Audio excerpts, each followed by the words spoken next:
Good evening. New Liberal leader Stephen Marshall has promised widespread public sector reform, but insists it won't mean job cuts. The first-term MP was the party's unanimous choice to lead, but this morning's ballot still managed to open old wounds.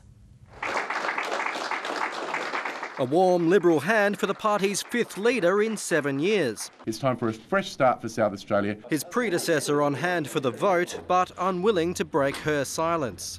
Do you have anything to say?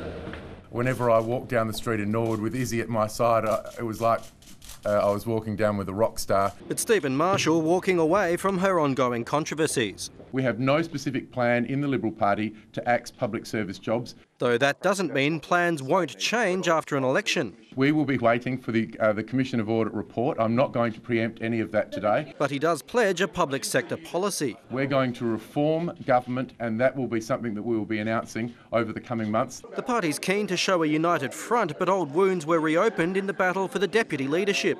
Martin Hamilton-Smith forced out of the race by Ian Evans' candidacy. No, I won't be nominating this morning. I sincerely hope there's an uncontested ballot. It wasn't. Mr Evans confirming he'd run after a 2-hour weekend meeting with Mr Marshall. Well, I explained to Stephen that the level of protection I gave Isabel would be the same level of protection I would give him. I've got 5 years ministerial experience and I've been loyal to every leader I've served. But in the end, his old foe, Vicky Chapman, prevailed 10 votes to 8. For those of you who want to ask the burning question, no, I will not be standing for any leadership role. It's all about Stephen Marshall now and supporting him through to be the next Premier of South Australia. And they will have to work together. Mr Marshall confirming both Mr Evans and Mr Hamilton-Smith will be key players in his shadow cabinet lineup.